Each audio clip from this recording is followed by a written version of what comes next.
The most dangerous spy of World War II did not begin as a soldier, nor as an agent, nor as a man particularly suited for espionage.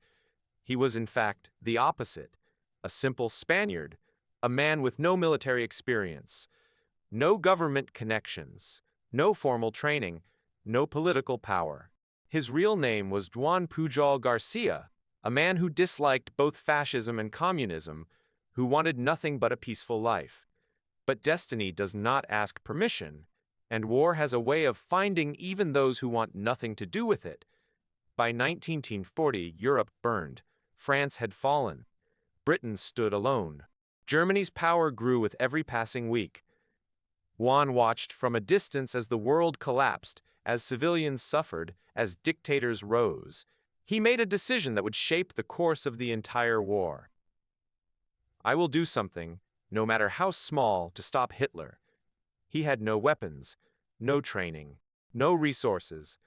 All he had was determination and an imagination that would soon become the greatest weapon of deception the Allies had ever seen. The recruit, who no one wanted, Juan Pujol, believed he could help the British. He did not know how, he just knew he needed to stand on the right side of history. So he traveled to the British embassy in Madrid and offered himself as a spy. The British listened politely. Then they rejected him. Juan Pujol was devastated. He insisted, "I want to help you fight Hitler." They refused again.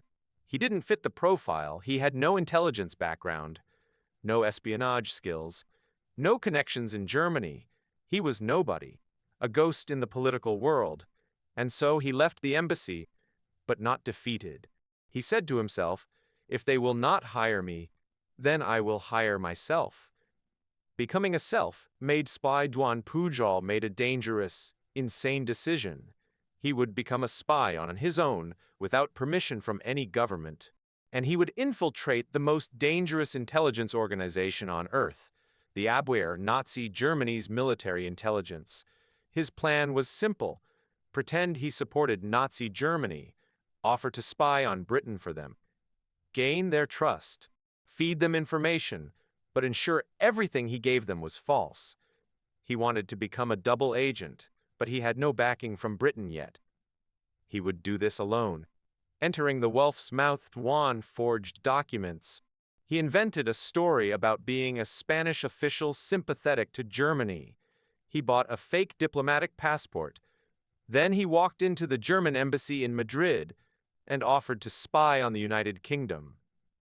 This time, someone said yes. The Nazis welcomed him. They believed they had found a loyal asset. They trained him lightly. They gave him secret ink, codes, and a mission. His task: travel to London, build a British agent network, and report everything he saw. Juan nodded, accepted the mission, and did something extraordinary. He never went to London. The invention of an entire army unable to travel to the UK, with no access to real British intelligence, no contacts, no networks, Juan Pujol did something no spy had ever done before. He created an entire fictional spy network from scratch. Dozens of agents, from all walks of life, each with their own personalities, their own backstories, their own methods, their own voices. He wrote detailed reports about them, sent messages describing their lives, their movements, their opinions, their coded transmissions. He created a Welsh nationalist, a disgruntled soldier, a dock worker, a group of pilots, a businessman with access to military shipments, even German sympathizers living inside the UK. None of them existed, not one. But the Germans believed every word. Juan Pujol had given birth to a ghost army, an intelligence network of invisible spies, operating entirely from his imagination. The Nazis believed the lie. The Abwehr read his reports. They were shocked. They wrote back, "You are one of our most valuable assets." They increased his funding. They praised his detail and accuracy. They relied heavily on his intelligence. Little did they know that Juan Pujol, a man sitting comfortably in Lisbon with no access to London, was feeding them a river of lies carefully mixed with tiny drops of truth. His deception was so perfect, so believable, so expertly constructed that German intelligence began basing real decisions on the fantasies of a man they had never even met. The British finally noticed by 1942, British intelligence began receiving German communications through decoded Enigma messages, and they saw something strange. Reports, detailed reports, coming from a supposed German agent inside the UK. Reports that described British troop movements, political rumors, social conditions, public mood. But none of it matched anything real. Yet the Germans believed it wholeheartedly. I-5 asked themselves, who in the world is fooling the Germans this well? When they discovered it was Juan Pujol, the man they had rejected, they were stunned. For the first time, they reached out to him. They offered him a home in London, training, support. A code name, he became Agent Garbo, the man whose lies would alter the fate of the war. The game begins from London. Garbo's imaginary network exploded. He reported fake divisions, fake transport, fake shortages, fake political movements, fake naval plans, fake military strategies, fake resistance groups. His network grew to 27 fictional agents, each one sending crafted, believable information to the abwehr. The Germans believed him so deeply, they paid salaries to agents who didn't exist. They sent medals to people who were never born. They trusted him more than some of their own generals. Hitler himself read Garbo's reports, and he believed every word. This simple man, rejected by the British, untrained, self-made, running the greatest deception in history, was about to guide the Nazis into the biggest trap of the Second World War. D-Day. Juan Pujol García, now officially Agent Garbo, lived in a small, modest room in London. But from that room, with nothing more than a typewriter, secret ink, endless imagination, and absolute determination, controlled the flow of information into the Nazi high command. Hitler read Garbo's reports. The abwehr trusted Garbo's network completely. German generals planned real military operations based on Garbo's fake intelligence. This was no longer a man. This was a weapon. A weapon made not of steel, nor fire, nor gunpowder, but of lies. The birth of a phantom army once in London. Garbo worked under MI5 supervision. But he did not slow down. He expanded massively. With British help, he created fake military officers, fake clerks, fake factory workers, fake dock laborers, fake soldiers, fake bus drivers, fake government officials. His fictional agents had families, habits, medical issues, romantic interests, political opinions. Garbo gave them life. He described the way one agent walked, the accent another spoke with, the frustrations, the emotions, even the prices of groceries in their neighborhoods. He wrote entire letters filled with mundane details, knowing that boring details made spies more believable. His genius was simple. The more ordinary the detail, the more extraordinary the deception. The Germans become addicted. The abwehr began to rely on Garbo's network for everything. Public morale, troop movements, port activity, training exercises, RAF operations. And because Garbo's information matched what the Germans expected, not what was true, they trusted him even more. They paid his imaginary agents. They demanded reports faster. They sent him praise. One message from Germany read, "You are one of the most reliable agents we have ever employed." Garbo read it and smiled. The art of truthful lies to deceive perfectly, Garbo needed to make his lies believable. So he developed a system. Mixed truth with falsehood. Just enough real information so the Germans believed everything else. 2. Always be slightly late. If he revealed something important, he sent the report too late to matter. The Germans would verify it, confirm it was true, and believe him more, even though he never helped them in time. 3. Kill agents when necessary. If a fake agent became inconvenient, Garbo killed him with tearful letters, imaginary funerals, and heroic last stands. The Germans mourned these fictional men as if they were real. create emotional bonds. He wrote drama. He wrote heartbreak. He wrote friendship. His fake network felt alive. The WWII cried for men who did not exist. A letter that shocked the Nazis one day, Garbo sent a message to the WWII. I regret to inform you that Agent 6 has passed away. He died serving Germany faithfully. He leaves behind a grieving widow. The Germans were devastated. They sent condolences. They increased funds for the widow. They asked if they could send flowers. MI5 laughed. Garbo didn't just fool the Nazis, he controlled their emotions. The spy who never left his room, it became a running joke with MI5, is the only spy in history who runs an entire network without ever stepping outside. He communicated with his imaginary agents through fake letters he wrote himself, fake radio transmissions, coded messages, detailed personal diaries, imaginary meetings reported afterward. He managed 27 non-existent people and convinced Germany they were a functioning network. He was a puppeteer, and Europe was his stage. The war turns, and Garbo prepares a grand deception. By late 1943, the Allies were preparing a secret operation, the invasion of Nazi-occupied Europe, the greatest amphibious assault in history, D-Day. But the Allies had a problem. They needed the Germans to believe the invasion would happen somewhere else, not Normandy. They needed Germany to move their reserves away from the real invasion site. They needed someone the Nazis trusted completely to tell them a lie big enough to shape the war. MI5 knew exactly who that person was. They called Garbo. The greatest intelligence operation in history begins. Garbo was given one mission: convince Hitler that the D-Day invasion will happen at Pas de Calais, not Normandy. Hitler already believed Calais was the ideal landing point. Garbo would turn belief into certainty. His entire fictional network sprang to action. Agent 14 reported troop training, definitely headed for Calais. Agent 3 spotted heavy equipment being moved toward the southeast. Agent 9 heard British officers discussing an invasion force under Patton. Agent 17 noted American units preparing specialized landing craft. Every detail, every lie, every whisper, built toward one goal: draw the German army away from Normandy. The trap is set. The Germans consumed Garbo's false reports hungrily. They sent messages praising his accuracy.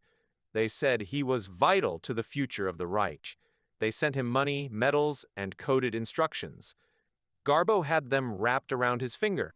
Even Hitler himself ordered, "We must hold our forces at Calais. The invasion will come there." Garbo didn't just trick the Nazis. He controlled their strategy. He shaped their map. He rewrote their decisions, and he was just getting started. Day approaches, and Garbo makes his move in May 1944. Garbo's the most important report of his career. The invasion is imminent. The Allied forces are preparing to strike at Calais. The Germans believed him. They reinforced Calais with tanks, artillery, infantry divisions, anti-aircraft guns, coastal defenses. Hitler diverted entire divisions away from Normandy. Garbo's lie had become stronger than reality. The stage was set. Midnight, June 6, 1944. A darkness hung over Europe thicker than any cloud. The winds were cold, the English Channel restless, the world holding its breath. Thousands of Allied ships moved silently toward the French coast. Thousands of planes cut through the night sky. Thousands of soldiers waited in the bellies of landing craft, clutching rifles, shaking from fear or cold, or both. The largest amphibious invasion in human history was underway. This was D-Day, and the success of the entire operation depended on a single man sitting in a quiet room and typing lies. His code name, Agent Garbo. His weapon, words. Tonight, he would deceive Hitler himself. The moment Hitler slept, at 1 a.m. German time, the first reports reached Berlin. Paratroopers landing in Normandy, naval bombardments on the French coast, massive troop movements across the Channel. German commanders rushed to wake Adolf Hitler. But Hitler had given explicit orders. He was not to be disturbed. He was sleeping. The fate of Europe rested on the fact that the Führer was taking a nap. While Hitler slept, K opted across Normandy. German officers begged for authorization to move armored divisions to the beaches, but no one dared wake Hitler without absolute confirmation. That confirmation would come from the only source Hitler trusted fully: Agent Garbo. The most important message of the war at 3 a.m., Garbo sat at his typewriter in London. Before him was a blank page that would change the course of World War II. He began typing a message to his Abwehr controllers, a message meant to guide the entire Nazi response. The content was masterful. It warned of an Allied deception. It insisted the attack on Normandy was not the real invasion. It claimed a much larger invasion force was preparing to land at Pas de Calais. It urged German command not to move their reserves. Garbo wrote calmly as Allied ships bombarded Normandy's shores. At 3:45 a.m., Garbo's message began transmitting via radio. It reached German intelligence at 4:37 a.m. The Abwehr read it. They reacted immediately. They sent it straight to the highest command. Hitler now had his confirmation. Deception accepted. Hitler believes Garbo. When Hitler was finally awakened, his generals told him, "Mein Führer, the invasion has begun in Normandy." Hitler frowned. "That is not the main attack." He pointed to Garbo's latest report. "The main invasion will come at Calais. Normandy is a diversion." That single belief, one man's lie, would doom the German response. Hitler refused to move the 15th Army from Calais. He refused to release panzer reserves to Normandy. He refused to listen to his own generals who begged, "The real attack is here. We must counterattack." Hitler shook his head. No. Garbo says otherwise. The beaches of Normandy were being held by exhausted, undermanned German units, and the reinforcements that could have thrown the Allies back into the sea were sitting hundreds of kilometers away, waiting for an invasion that would never come. The battle rages, and Garbo continues lying as the Allies fought their way ashore, dying by the thousands on Omaha, Utah, Juno Sword, and Gold beaches. Garbo sent message after message to Berlin, all meticulously crafted, all reinforcing the deception. He reported a massive fake army supposedly preparing in Kent, which did not exist. General Patton leading an imaginary invasion force. He was nowhere near Normandy. Troop movements that were entirely fabricated, supplies being loaded for a much larger second invasion. British officers that Normandy was only a preliminary operation. The brilliance of Garbo's lies was that he made them sound reluctant, as though he doubted them. That hesitation made the Germans trust him even more. The death of the Calais illusion on June 7th, the day after D-Day, the German 7th Army sent desperate reports. Normandy is collapsing. The Allies are pouring in reinforcements. We cannot hold without the 15th Army. Berlin hesitated. They turned to Garbo again. Garbo responded with the message that sealed Germany's fate. "According to my agents, the attack on Normandy is a diversion. The main strike will come at Calais within days." That was enough. Hitler ordered, "Do not move the 15th Army from Calais." And so, for 7 crucial weeks, Germany's strongest units sat idle, waiting for the real invasion that Garbo had invented out of thin air. The lie that saved Normandy's beaches turned into a slaughterhouse. Bodies floating in the surf, tanks burning, engineers clearing mines under fire, soldiers vomiting from fear, salt water, exhaust fumes, medics dragging wounded men out of the bloodied waves. But the breakthrough eventually came. And the reason? German divisions that should have been crushing the Allies never moved.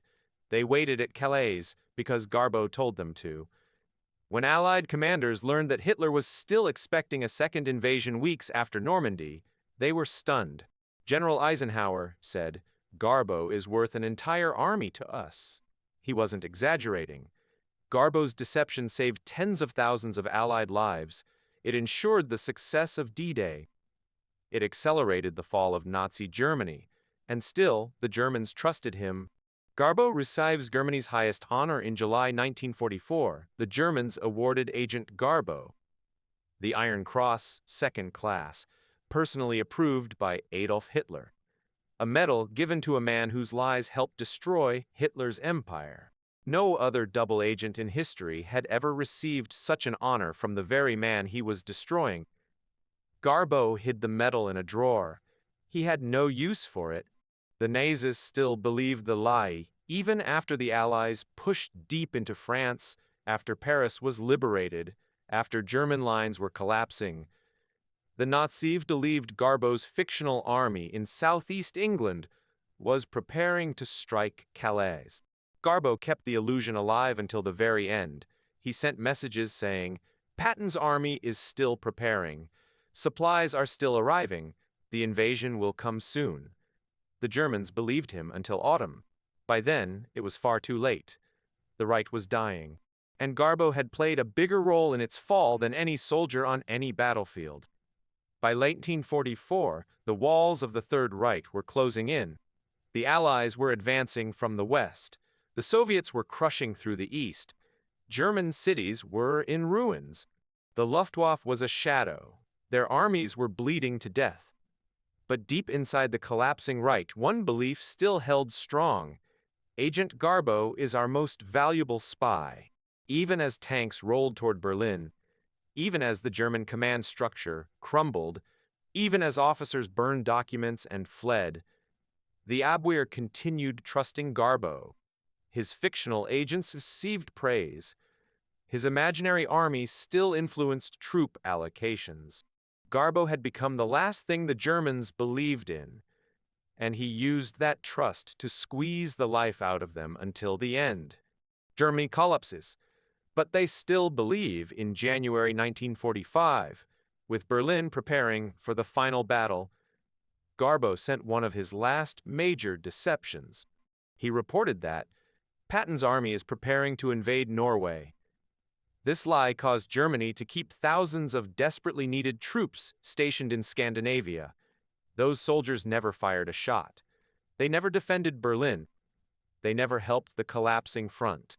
They waited for a ghost army commanded by a ghost network, created by a man who had never left his small MI5 office. As the Reich fell apart, Garbo whispered lies to its ear, and the dying empire listened. The end of the Nazi intelligence network inside Germany, chaos reigned. Senior Abwehr officers fled or were executed. Files were burned. Rooms emptied. Orders contradicted each other. But the last messages they read before the collapse were from Garbo. On April 30th, 1945, the same day Hitler committed suicide, Garbo sent a final deception. The Allies are spreading false reports about Berlin to mislead Germany's remaining forces. It didn't matter anymore. The war was already lost.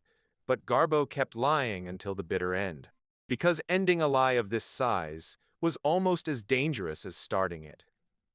The Reich dies believing a fiction. When Germany finally surrendered on May 8, 1945, MI5 intercepted German radio chatter. One officer asked, "What will become of Agent Garbo? He is our finest man. He must be saved." They were worried about him. They didn't know. Their greatest spy was their greatest enemy. Garbo had infiltrated their minds so deeply that even people dying in basements in Berlin still believed in him. No spy, before or since, has ever achieved such a psychological victory. The danger of being too good, but the war was over. And suddenly, Garbo had a terrifying realization. The Germans would eventually discover the truth. They would learn that Agent 6 never existed, that his reports were fabricated, that his network was imaginary, that he worked for MI5, that he helped orchestrate D-Day, that he helped cripple the Reich.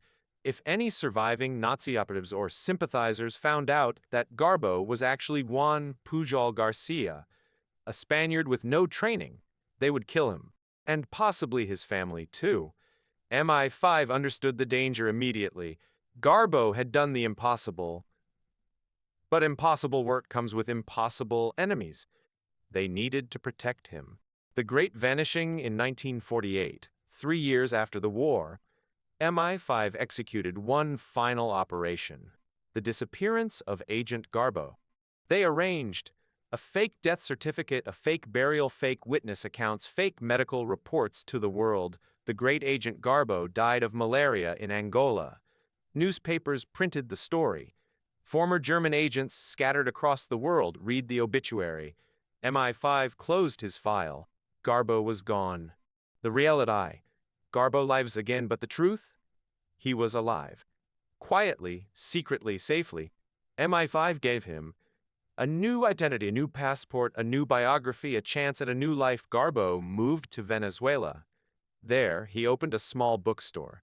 He married. He raised children. He blended in so perfectly that even his neighbors never suspected his true identity. He lived like a normal man, no medals, no recognition, no fame, no glory. The man who defeated Hitler with lies, sold books, and lived in peace. He had vanished from history. A ghost for 40 years, for 4 decades. Not a single intelligence agency, historian, or surviving German officer knew Garbo was alive. He became a legend without a face, a name without a man. Books were written about him. None knew where he was. Some believed he had died. Some believed MI5 killed him. Some believed he never existed at all. Garbo had fooled the world twice, once during the war, and once after it. Rediscovery. The Spy returns in 1984. A British journalist tracked down a rumor, a whisper that Juan Pujol García might still be alive. He traveled to Venezuela. There, in a small shop, he found an old man with gray hair, calm eyes, and a quiet voice. "Are you Juan Pujol García?" the journalist asked. The old man paused. He looked at the stranger carefully. Then he nodded. "Yes, I was Garbo," history gasped. The man who fooled Hitler, the man who shaped D-Day, the man who created the greatest deception in history, had been selling books in South America 40 years. A hero. Finally acknowledged after rediscovering him, the British government invited Garbo to London. He saw the reconstructed D-Day beaches. He met the generals who had once called him the man worth an army. He stood on stage and received applause he had never heard in his life.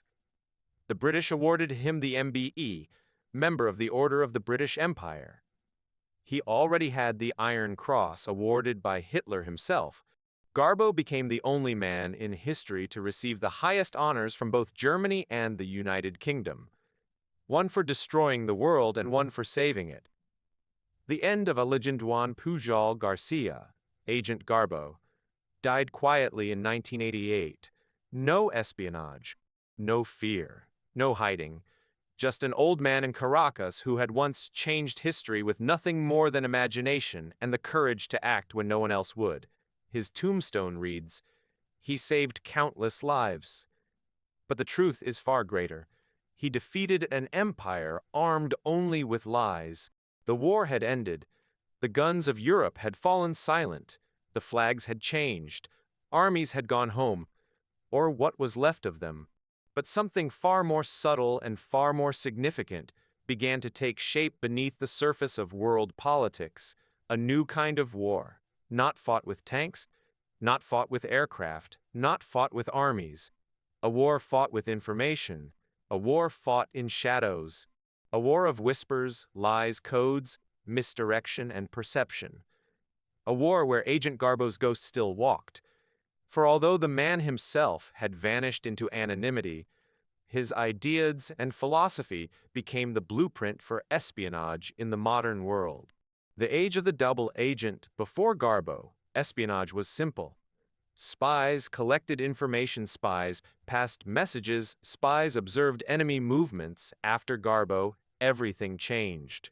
Now intelligence agencies realized the greatest weapon in war is not information, but controlling what the enemy thinks is information. Garbo had introduced the world to a terrifying new idea: you don't need real agents. You only need believable ones. MI5 and the OSS, later the CIA, studied Garbo's work with obsession.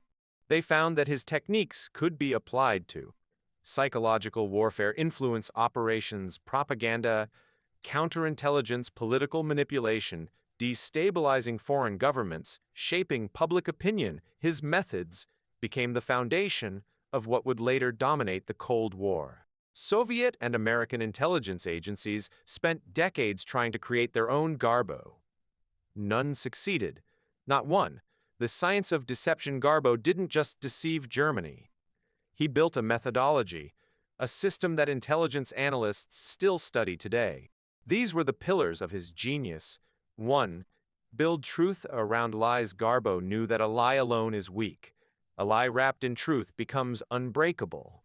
He gave the Germans accurate weather reports, real political rumors, real military promotions, real ship departures after they happened. This built trust. Then he fed them falsehoods that shaped the war. 2.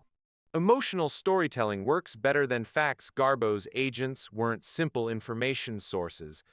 They had families, illnesses, arguments, debts, hopes, fears, love stories, personal tragedies. The Germans didn't just trust these agents. They cared about them. When one of Garbo's fictional agents died, the WWII expressed sincere grief.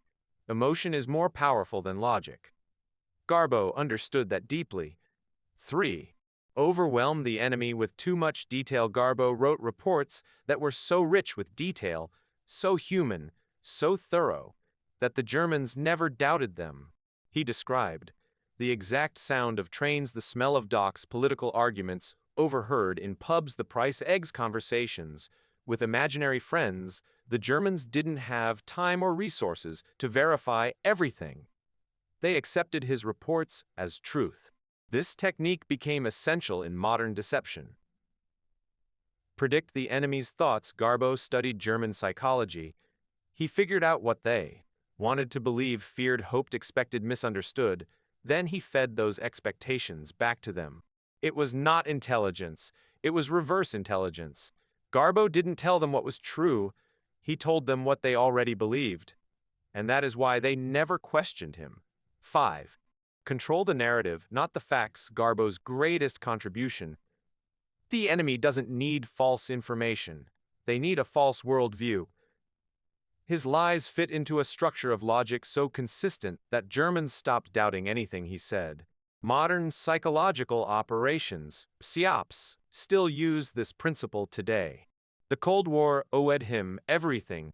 When the Iron Curtain fell across Europe, when intelligence agencies expanded ever before, when East and West prepared for a conflict that might last a century, they relied on Garbo's legacy. The CIA studied his files. MI5 and MI6 reorganized deception units using his methods. The KGB developed their own elaborate disinformation networks inspired by him. Operations such as Operation Mongoose, Operation Northwoods, the Gentleman Deceptions, Operation Neptune, Operation Infection, all had roots in the psychology of Garbo. He had crafted the template for a new kind of warfare. Not one fought with bullets, but with belief. Garbo's personal psychology. Why was he able to do this? Historians and psychologists have spent decades trying to understand the mind of Juan Pujol García. How could one ordinary man create a fantasy so powerful it guided Hitler's army? Here's what they discovered. 1. He had unmatched imagination. Garbo didn't just lie. He invented lives, stories, emotions, conflicts. His imagination was a world-building engine. 2. He had no ego. Most spies want recognition. Garbo didn't. This made him immune to manipulation. 3. He believed in purpose, not glory. He didn't spy for money, not for power, not for fame. He spied because he believed Hitler had to be stopped. That belief made him unstoppable. 4. He had natural empathy. Because he understood emotions deeply, he could write believable characters. 5. He was fearless in a quiet way, not reckless, not aggressive. A calm, stable man who understood risk as part of life. The intelligence community's verdict When MI5 later analyzed his performance, they concluded, Agent Garbo achieved the greatest single feat of strategic deception in military history, the CIA wrote. He shaped the outcome of D-Day more than any general. The KGB said, a man like him appears once every 500 years. German historians wrote, without Garbo, the invasion at Normandy might have failed. He was not just a spy. He was a force of nature. A quiet legend, while other war heroes were celebrated, Garbo faded into the background. He never wrote a memoir, never sought attention, never demanded recognition. He once told a journalist, I did my duty. That is all. He meant it. Juan Pujol García, Agent Garbo, died quietly in 1988 in Caracas, Venezuela. No military funeral, no global headlines, no crowds, no medals on display.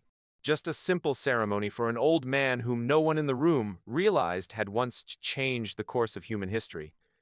But history has a strange memory. Some people leave loudly, others leave silently, but their echoes remain forever. Garbo's echo is still with us, not in monuments, not in statues, not in war museums, but in something far more powerful, the way nations deceive one another. The man who redefined intelligence before Garbo, intelligence was about collecting secrets. After Garbo, intelligence became about controlling what the enemy believes. This shift transformed the world. During the Cold War, when nuclear superpowers glared at one another across a divided planet, Garbo's principles were studied in CIA training manuals, MI5 and MI6 academies, KGB ecological schools, Mossad counter-deception classes, NATO strategy conferences. They learned one truth. A lie that manipulates perception is stronger than 1,000 bullets. Garbo proved that wars can be won before armies even move. The age of mass psychology, modern warfare, information warfare, is built on Garbo's legacy. Today, nations using disinformation, propaganda, fake personas, controlled leaks, psychological operations, social media manipulation, digital influence networks, even elections in modern countries have been shaped by strategies Garbo pioneered. Analysts often say he was a man born in the wrong century. Today he would control the internet. Garbo was the prototype of the digital influencer spy decades before the internet existed. Why no one ever matched him? For all the intelligence agencies trying to create the next Garbo, none succeeded. Because Garbo was a perfect storm. 1. He had no ego. Most spies want recognition. Garbo wanted impact. He had limitless imagination, not trained creativity, raw, instinctive imagination. 3. He understood human emotion better than anyone. He knew what people wanted to believe. 4. He had absolute moral conviction. He wasn't motivated by money or ideology, only by a desire to stop evil. 5. He was an outsider, not shaped by military thinking, not shaped by intelligence manuals, free to create his own methods. A system cannot replicate a man like that. Not then, not now, not ever. The philosopher of deception, in later interviews, Garbo reflected on his work. He said something remarkable. War is not won by force but by thought. Think about that. He believed bullets destroy bodies, strategies destroy armies, deception destroys nations. He once told a historian, I did not defeat Hitler. Hitler defeated himself. I only guided his mind. His philosophy became a guiding principle in intelligence thinking. The enemy is easiest to fool when they trust their own beliefs. And this sentence is still taught in intelligence schools today. The last secret years after Garbo's death, MI5 declassified thousands of documents. Report after report fact no one had truly understood before. Garbo wasn't just one of the greatest spies in history. He may have been the most impactful individual of World War II who never carried a weapon. His deception redirected entire German armies, saved tens of thousands of Allied soldiers, ensured the success of D-Day, shattered Nazi confidence, accelerated the collapse of the Reich, changed the outcome of the war one man, with a pen, inside a rented room, outthinking an empire. The return of the ghost in 2014. A memorial plaque was installed in Girona, Spain. It reads, Juan Pujol García, the man who won the war with no blood on his hands. Visitors still come. Some leave flowers. Some salute. Some simply stand quietly, trying to understand how a humble chicken farmer became the architect of one of the most brilliant operations in military history. One historian wrote, Garbo did not just deceive Germany. He deceived reality. The final question, when asked late in life if he regretted anything, Garbo paused, then said softly, I regret only that I could not save more lives. He didn't care about medals, glory, fame, or politics. He cared about people. Perhaps that is why he succeeded where so many others failed. Because he understood something deeply human. People believe the stories that comfort their fears. And he knew how to write those stories. The end of a legend. But not the end of his shadow. Garbo's legacy lives not in textbooks, but in every strategic decision shaped by deception. He is present when intelligence agencies manipulate public opinion. He is present when military planners use fake units to confuse enemies. He is present when governments craft narratives that shape global events. He is present in every psychological operation, every controlled leak, every political misdirection. Garbo showed the world that truth is not the strongest force in war. Belief is, and belief can be created. He remains, even after death, the ghost who still shapes the world.